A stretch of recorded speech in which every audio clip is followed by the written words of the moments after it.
Hello student, welcome back to my channel Samrat Academy. Student, मेरा नाम है आकाश। मेरे प्यारे विद्यार्थियों, आज की वीडियो बहुत ही ज्यादा इंपॉर्टेंट है।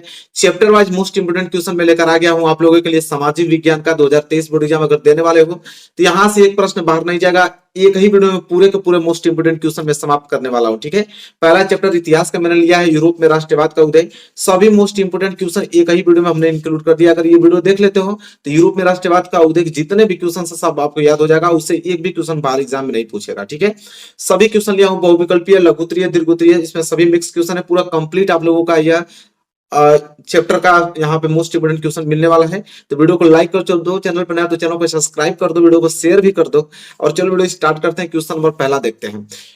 क्वेश्चन नंबर पहला है कि फ्रांस की क्रांति हुई। यह प्रश्न बहुत ज्यादा इंपॉर्टेंट है इस चैप्टर से। और यह फ्रांस की क्रांति आप लोगों को मालूम होना चाहिए कितने सन में हुई थी। 1788 ईस्वी में, 1789 में, 1790 ईस्वी में कि 1787 ईस्वी में? जल्दी से कमेंट करके हमें बताइए। और आंसर भी तो आप लोगों को मालूम होना चाहिए, क्योंकि बहुत बार इस क्वेश्चन को करा भी चुका हूं मैं कि फ्रांस की क्रांति हुई थी। तो फ्रांस की क्रांति हुई थी 1789 ईस्वी में। कब? 1789 ईस्वी में, याद रखिएगा। चलिए बढ़ेंगे क्वेश्चन नंबर दूसरे की तरफ। क्वेश्चन नंबर दूसरा जो है यहाँ पे यह है, जूसेफ मेसनी द्वारा स्थापित गुप्त संगठन था। ठीक है, जूसेफ मेसनी द्वारा स्थापित गुप्त संगठन था। Young Italy, Young France, Young Prussia, फिर यहाँ पे यंग इटली। चलिए मेरे प्यारे विद्यार्थी बताइए। देखिए यह यंग इटली नहीं है, दो बार यंग इटली लिखा गया है, दो बार नहीं है। ठीक है, ये से काटिए आप। इनमें लिखिए इनमें से कोई नहीं। क्या लिखेंगे? इनमें से कोई नहीं। दो ऑप्शन थोड़ी हो सकता है, इनमें से कोई नहीं। जब तक मैं लिखता हूं तब तक आप कमेंट करके बताइए क्या होगा राइट आंसर। ठीक है, तो जोसेफिन मेसनी द्वारा स्थापित गुप्त संगठन था कौन? तो राइट आंसर हो जाएगा यंग इटली। क्या हो जाएगा? Young Italy. उन्होंने गुप्त संगठन स्थापित किया था। कौन? जोसेफिन मेसनी। ये जो है इनमें से कोई नहीं है ऑप्शन। ठीक है, ये यंग इटली नहीं होगा। यंग इटली खुद यहाँ पे ऑप्शन दे दिया, तो ये क्या होगा? ठीक है, चलिए आगे बढ़ते हैं। प्रश्न नंबर तीसरा देखिए। प्रश्न नंबर तीसरा क्या है कि फ्रांस में गणतंत्र की घोषणा किस वर्ष हुई? फ्रांस में गणतंत्र की घोषणा किस वर्ष हुई बताइए? 1815 में, 1830 में, 1848 में, 1871 में? क्या होगा राइट आंसर क्वेश्चन नंबर तीसरे का? जल्दी से कमेंट करके बताइए। ठीक है, फ्रांस में गणतंत्र की घोषणा किस वर्ष हुई मेरे प्यारे विद्यार्थियों? 1815 ईस्वी में हुई थी, याद रख लीजिएगा। फ्रांस में गणतंत्र की घोषणा 1815 में हुआ था। आगे बात करें अगर प्रश्न नंबर 4 की तरफ। प्रश्न नंबर 4 देखिए, यहाँ पे यह है कि जर्मनी के एकीकरण में मुख्य भूमिका किसकी थी? जर्मनी के जब एकीकरण हुआ तो उसमें मेन जो भूमिका थी वो किनकी थी? ऑटो वन बिस्मार्क की, काइजर विलियम प्रथम, हिटलर, क्या ऑप्शन डी मेस्सनी? बताइए क्या होगा राइट आंसर क्वेश्चन नंबर 4 का? बहुत ही ज्यादा इंपॉर्टेंट क्वेश्चन है। जर्मनी के एकीकरण में मुख्य भूमिका थी ऑटो वन बिस्मार्क की। मतलब ऑप्शन नंबर ए इस क्वेश्चन का क्या हो जाएगा? राइट आंसर हो जाएगा, ऑटो वन बिस्मार्क। चलिए क्वेश्चन नंबर 5 की तरफ बढ़ते हैं। देखिए क्वेश्चन नंबर 5 है कि जर्मन संस्कृति में बोक्जिस्ट का आशय था। कह रहा है कि जर्मन संस्कृति में जो बोक्जिस्ट था उसका आशय क्या था? राष्ट्र, ऑप्शन बी संविधान, ऑप्शन सी आम जनता, ऑप्शन डी संसद। बताइए क्या होगा राइट आंसर क्वेश्चन नंबर 5 का? बहुत इंपॉर्टेंट क्वेश्चन है। तो जर्मन संस्कृति में जो बोक्जिस्ट था उसका आशय था राष्ट्र से। किसका? उसका आशय था राष्ट्र। ठीक है, ऑप्शन ए जो है इस क्वेश्चन का राइट आंसर हो जाएगा। आगे अगर बात करें क्वेश्चन नंबर 6 जो है वो है, राष्ट्रवाद का प्रारंभ सर्वप्रथम किस देश से हुआ? राष्ट्रवाद का प्रारंभ सर्वप्रथम किस देश से हुआ? जर्मनी से, इटली से, फ्रांस से, इंग्लैंड से? एक क्वेश्चन बहुत ज्यादा सिंपल है, याद भी होना चाहिए। राष्ट्रवाद प्रारंभ किस हुआ? तो भैया हुआ फ्रांस से। ठीक है, कहां से? फ्रांस से। किस देश से हुआ? फ्रांस से हुआ। वेरी मोस्ट इंपोर्टेंट क्वेश्चन है, याद रख लीजिएगा आप लोग। राष्ट्रवाद का प्रारंभ सर्वप्रथम किस देश से हुआ था? फ्रांस से। आगे बात करेंगे प्रश्न नंबर 7। और प्रश्न नंबर 7 देखिए, बताइए क्या होगा इसका right answer? Very most important है कि इटली का एकीकरण किसके नेतृत्व में किया गया? इटली का जो एकीकरण किया गया वो किसके नेतृत्व में किया गया? Giuseppe Garibaldi, Otto von Bismarck, Napoleon की विलियम प्रथम? बताइए क्वेश्चन नंबर 7 का राइट आंसर क्या होगा कि इटली का एकीकरण किसके नेतृत्व में किया गया? तो जुसेफे गैरिबाल्डी के नेतृत्व में किया गया। ठीक है, इंपॉर्टेंट क्वेश्चन एग्जाम में आता है हर साल। ठीक है, आप इसको एकदम रट जाइएगा। प्रश्न नंबर 8 की तरफ बढ़ेंगे। प्रश्न नंबर 8 है कि नेपोलियन की पराजय कब हुई? बताइए नेपोलियन की जो पराजय हुई वो किस सन में हुई? 1814 में, 1815 में, 1816 में, 1817 में? बताइए नेपोलियन की जो पराजय हुई वो किस सन में हुई मेरे प्यारे विद्यार्थी? 1815 ईस्वी में हुई। कब? 1815 ईस्वी में। चलिए प्रश्न नंबर 8 था, क्लियर हो गया होगा। प्रश्न नंबर 9 की तरफ बढ़ते हैं। देखिए प्रश्न नंबर 9 क्या है, संसदीय प्रजातंत्र की स्थापना किस देश में सर्वप्रथम हुई?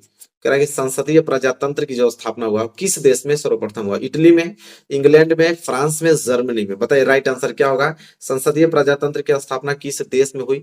बहुत ही ज्यादा इंपॉर्टेंट क्वेश्चन है। आप उत्तर लगाओगे इंग्लैंड में। कहाँ पे?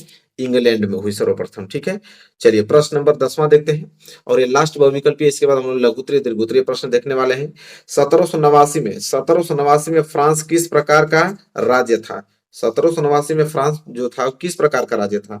असीमित राजतंत्र, सीमित राजतंत्र, प्रजातंत्र की गणतंत्र? बताइए राइट आंसर क्या होगा? क्वेश्चन नंबर 10वें का very very most important question है, तो जल्दी से कमेंट करके आप बता दीजिए कि 1789 में फ्रांस किस प्रकार का राज्य था? तो सीमित राजतंत्र था।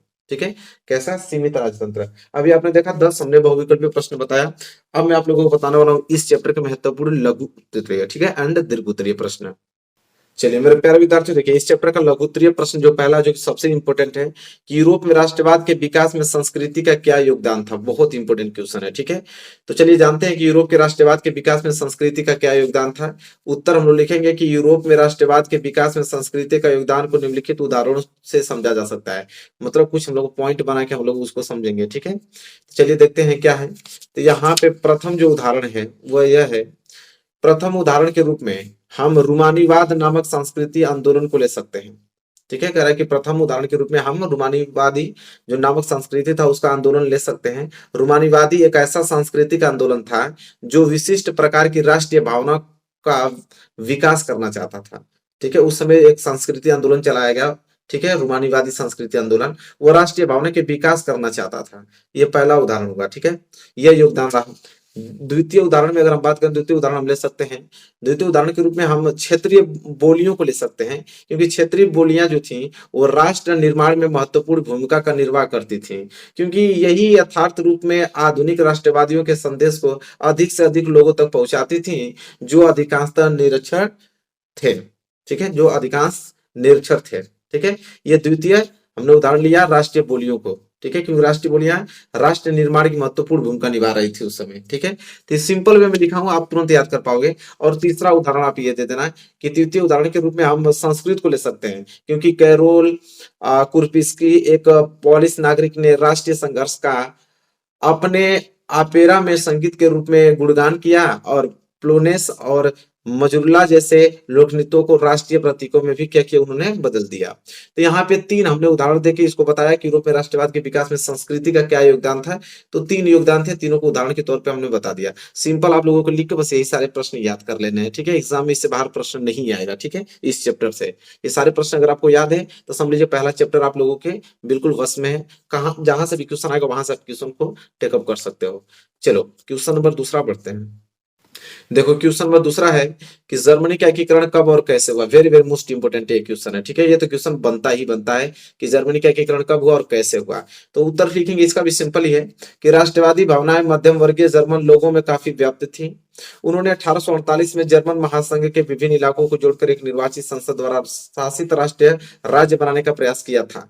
कह रहा है कि उस समय जो राष्ट्रवादी भावना थी वो मध्यम वर्ग में बहुत व्याप्त थी, और 1848 में उन्होंने क्या किया कि एक महासंघ सभी इलाकों को जोड़कर एक निर्वाचित संसद शासित राष्ट्र राज्य बनाने का प्रयास किया था। मगर इस पहल को राजशाही और जो फौज की ताकत थी वो मिलकर दबा दिया। उनका जो प्रशा के बड़े भूस्वामियों ने भी इसका समर्थन किया था। ठीक है, यहाँ पर लिखा है कि उनके प्रशा के बड़े भूस्वामियों ने भी उनका समर्थन किया। उसके बाद प्रशा ने राष्ट्रीय एकीकरण के आंदोलन का नेतृत्व संभाल लिया।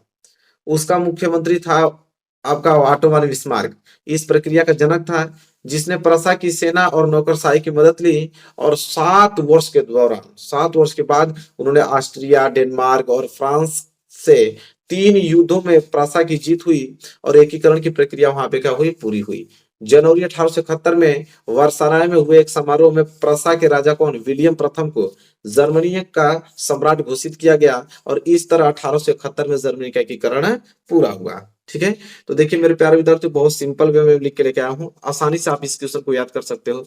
पूरा का पूरा मैं दिखा दिया हूँ यहाँ पे। आप वीडियो को डाउनलोड करो या वीडियो को रोक कर इन सारे क्वेश्चनों को नोट कर लो। यही क्वेश्चंस पढ़ के बस मात्र आपको इस चैप्टर से जाने हैं। ठीक है, पूरा का पूरा अंक मिलेगा, इससे बाहर नहीं आएगा क्वेश्चन। ये दूसरा क्वेश्चन था। चलिए अब पढ़ेंगे तीसरा क्वेश्चन, जो कि मोस्ट इंपोर्टेंट है लघु उत्तरीय का। देखिए अगला प्रश्न है कि ऑटो वन बिस्मार्क कौन था, जर्मनी के एकीकरण में उसकी भूमिका का वर्णन कीजिए। Very very most important question है ये, ठीक है। जानने वाले हम लोग कि ऑटो वन बिस्मार्क कौन था। जर्मनी के एकीकरण जब हुआ तो उसका मेन भूमिका उसमें क्या था, उसकी भूमिका क्या थी जर्मनी के एकीकरण में। लिखेंगे ऑटो वन बिस्मार्क प्रसा का प्रमुख मंत्री था। ऑटो वन बिस्मार्क जो था वो प्रसा के प्रमुख मंत्री था। नेशनल असेंबली भंग होने के बाद जर्मनी में प्रसा के ऑटो वन बिस्मार्क द्वारा जर्मनी के एकीकरण का नेतृत्व संभाल लिया। जैसे वहां पे नेशनल असेंबली भंग हुई, वो पूरा का पूरा नेतृत्व ही संभाल लिया। कौन? Auto von Bismarck. बिस्मार्क के नेतृत्व में आपके ऑस्ट्रिया, डेनमार्क और फ्रांस से हुए युद्धों में प्रसा की जीत हुई। उन्होंने ऑस्ट्रिया, डेनमार्क और फ्रांस से युद्ध जीताई थी, ठीक है।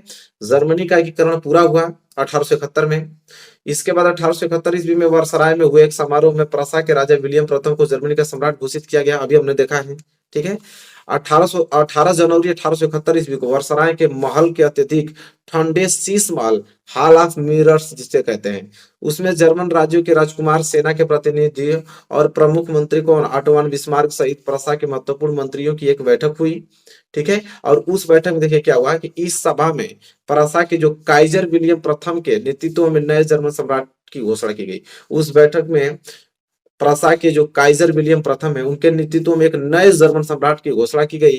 और इस प्रकार बिस्मार्क के नेतृत्व में प्रसा ने राष्ट्रीय एकीकरण के आंदोलन का नेतृत्व संभाल लिया और अंततः जर्मनी का एकीकरण करने में सफलता हुई। यहाँ पे लिखिएगा सफलता प्राप्त हुई, ठीक है, सफलता प्राप्त की।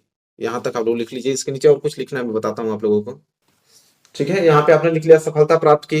वस्तुतः बिस्मार्क ही जर्मन में एकीकरण की प्रक्रिया का जनक था। मतलब बिस्मार्क को ही जर्मन एकीकरण की प्रक्रिया का जनक था। उसने प्रसा की सेना और नौकरशाही की सहायता से अपने एकीकरण के लक्ष्य को क्या किया, प्राप्त किया। इतना पॉइंट जाके आप लोगों को इस क्वेश्चन में लिखना है। आई होप आपको क्लियर हो गया होगा कि ऑटो वन बिस्मार्क कौन था, जर्मनी के एकीकरण में उसका भूमिका भी क्या थी, ठीक है। तो यहाँ तक क्लियर हो गया होगा आप लोगों को। बस यही प्रश्न आप लोगों को लघु उत्तरीय में याद करके जाना है। इससे बाहर एग्जाम में नहीं आएगा। पूरा अच्छे तरीके से आप इसको पढ़ लेना। चलिए बात करते हैं अब दीर्घ महत्वपूर्ण प्रश्न की तरफ, जो कि इस चैप्टर के जो वेरी वेरी मोस्ट इंपोर्टेंट है, जो कि याद करके आपको जाने हैं। चलिए मेरे प्यारे विद्यार्थियों, देखिए दीर्घ उत्तरीय महत्वपूर्ण प्रश्न क्या है। इटली के एकीकरण पर प्रकाश डालिए। पहले ही पूछता है कि इटली के एकीकरण पर प्रकाश डालिए, ठीक है। और 7 नंबर के लिए प्रश्न पूछता है। चलिए लिखेंगे कैसे, मैं पॉइंट बना के लिख के लेके आऊं ताकि आप लोगों को बहुत आसानी हो याद करने में। किताब में तो पूरा छापा हुआ है, तो उस तरह नहीं, आप याद ही नहीं कर पाओगे। पॉइंट बस जो चीज फैक्ट वही चीज देना है आप लोगों को। तो इटली के एकीकरण पर प्रकाश डालिए। उत्तर में लिखेंगे कि 19वीं शताब्दी में इटली के एकीकरण की प्रक्रिया आरंभ हुई, जो निम्न प्रकार थी, ठीक है। चलिए जानते हैं 19वीं शताब्दी में इटली के एकीकरण की प्रक्रिया जो हुई, प्रारंभ हुई, जो निम्न प्रकार से एक ऐसी है। पहला क्या हुआ, इस समय इटली अनेक वंशानुगत राज्यों व बहुराष्ट्रीय हैब्सबर्ग साम्राज्य में बिखरा हुआ था। इस समय जो इटली अनेक वंशानुगत राज्य और बहुराष्ट्रीय हैब्सबर्ग साम्राज्य में बिखरा हुआ था। दूसरा है कि इतावली भाषा संपूर्ण इटली में नहीं बोली जाती थी। अनेक स्थानों पर इसके अनेक रूप प्रचलित थे। उस समय पूरा जो इटावली भाषा थी पूरे इटली में नहीं बोली जाती थी, अलग अलग स्थानों पर उसके अनेक रूप चलते थे, ठीक है। फिर तीसरा पॉइंट है कि 1830 के दशक में 1830 के दशक में जूसेफे मेसनी ने इटली को एकीकृत करने के लिए सबसे ज्यादा प्रयास किया और उसने यंग इटली नामक गुप्त संगठन स्थापित किया। कह रहा है कि 1830 के दशक में जो जूसेफे मेसनी थे उन्होंने इटली को एकीकृत करने के लिए सबसे ज्यादा प्रयास किया था और उसने ही यंग इटली नामक गुप्त संगठन स्थापित किया। इसके बाद 1830 के बाद 1831 और 1848 में जो क्रांतिकारी विद्रोह असफल हुए, उनके कारण इटावली राज्यों में एक बिखराव आ गया, जिन्हें संगठित करने के लिए सार्डिनिया पिडमांट के शासक विक्टर इमैनुअल द्वितीय आ गए हैं, ठीक है। विक्टर इमैनुअल द्वितीय जो थे वो आ गया है। क्या कह रहा है कि 1831 से लेकर 1848 में जो भी क्रांति का विद्रोह हुआ उसमें वो लोग असफल हुए, ठीक है। इसके कारण इटावली राज्यों में एक बिखराव आ गया अलग अलग लोगों में, जिन्हें संगठित करने के लिए, जिन्हें इकट्ठा करने के लिए सार्डिनिया पिडमांट के शासक कौन थे, विक्टर इमैनुअल द्वितीय आगे आए। और उन्होंने क्या किया कि सार्डिनिया पिडमांट के प्रधानमंत्री काबूर ने इटली के राज्यों को संगठित करने के लिए प्रारंभ हुए आंदोलनों को नेतृत्व प्रदान किया और फ्रांस और सार्डिनिया पिडमांट के बीच एक कूटनीति संधि की, ठीक है। उन्होंने फिर क्या दिमाग लगाया कि सार्डिनिया पिडमांट के प्रधानमंत्री कौन, काबूर ने इटली के राज्य को संगठित करने के लिए क्या किया, उन्होंने आंदोलन का नेतृत्व किया और फ्रांस और सार्डिनिया पिडमांट के बीच क्या किया, कूटनीति संधि की, ठीक है। इसके बाद 6वां पॉइंट लिखोगे आप कि 1859 ईस्वी में सार्डिनिया पिडमांट ने राष्ट्रीय को पराजित किया, मतलब किसको, जो ऑस्ट्रिया था उसको पराजित किया। कब? 1869 ईस्वी में। 1869 कह रहा हूँ, सॉरी, 1859 ईस्वी में सार्डिनिया पिडमांट ने ऑस्ट्रिया को पराजित किया। और इस युद्ध में जूसेफे गैरिबाल्डी के नेतृत्व में अनेक सैनिकों ने भी भाग लिया। ठीक है, अनेक सैनिकों ने भी यहाँ पे क्या लिया, भाग लिया। इसके बाद अगला पॉइंट लिखोगे सातवां यहाँ पे कि 1860 ईस्वी में, ये तो 1800 वहां पे 59 में वहां पे जूसेफी गैरिबाल्डी के नेतृत्व में ऑस्ट्रेलिया को वहां पे पराजित किया गया, ऑस्ट्रिया को। कब? 1859 में। इसके बाद 60 में क्या हुआ, तो 1860 ईस्वी में दक्षिणी इटली को वह दो सिलसिलों के राज्यों में सार्डिनिया पिडमांट के सैनिकों ने प्रवेश किया, जहां पर स्थानीय किसानों की मदद से वे अब स्पेन को क्या कर दिया, पराजित कर सके। ठीक है, इसके बाद लास्ट पॉइंट लिखोगे कि 1861 में विक्टर इमैनुअल द्वितीय को एकीकृत इटली के राजा घोषित किया गया और 1870 में यह एकीकरण पूर्ण हुआ। ठीक है, तो इस प्रकार लिखना है मेरे प्यारे विद्यार्थियों। होप आपको क्लियर हो गया होगा। वेरी वेरी मोस्ट इंपोर्टेंट आप लोगों का दीर्घोत्तरीय प्रश्न है, जो कि आपको एग्जाम में तैयार करके किसी कीमत पे जाने ही जाना है इस प्रश्न को। ठीक है, चलिए अब अगले प्रश्न की तरफ बढ़ते हैं। देखिए अगला प्रश्न यह है, क्वेश्चन बहुत इंपॉर्टेंट है अगला प्रश्न, कि फ्रांस की क्रांति कब हुई, इसका मुख्य कारण क्या था। ठीक है, ये दीर्घोत्तरीय का प्रश्न है जो कि पूछता है कि फ्रांस की क्रांति कब हुई, इसका मुख्य कारण क्या था। तो चलिए इसका भी उत्तर हमने पॉइंट वाइज में लिखा है। तो जैसे पहला है कि फ्रांसीसी क्रांति का प्रभाव। फ्रांसीसी क्रांति 1789 ईस्वी में हुई थी, जिसने विश्व भर में जनतंत्र का प्रसार किया। फिर अड़ी डालोगे औद्योगिकरण एवं मध्यम वर्ग पर प्रभाव क्या पड़ा उसका। ठीक है, तो इन प्रक्रियाओं ने यूरोप के देशों में नए सामाजिक समूहों को अस्तित्व में लाया। उदाहरण के लिए औद्योगिक, श्रमिक, व्यवसायी, सेवा क्षेत्र के लोग आदि। कह रहा है कि जब फ्रांस की क्रांति हुई, ठीक है, तो उससे यह हुआ कि औद्योगिक एवं मध्यम वर्ग पर प्रभाव यह पड़ा कि इन प्रक्रियाओं ने यूरोप के देशों में नए सामाजिक समूहों का अस्तित्व लाया, औद्योगिक के क्षेत्र में, व्यवसाय के क्षेत्र में। ठीक है, इस तरह। फिर तीसरा हुआ रूमानीवाद का प्रभाव। रूमानीवाद पर प्रभाव क्या पड़ा इनका, कि 18वीं सदी से यूरोप में रूमानीवाद संस्कृति का प्रादुर्भाव था, जो समाज में एकलात्मक, साहित्यिक और बुद्धिवादी तथा राष्ट्रवादी भावनाओं के एक मुख्य रूप का विकास करना चाहते थे। ठीक है, ये रूमानीवाद का प्रभाव पड़ा। इसके बाद उदारीकरण आता है। उदारीकरण में तत्कालीन समाज में आर्थिक उदारवाद की भावना के साथ साथ राष्ट्र राज्य को भी बढ़ावा दिया।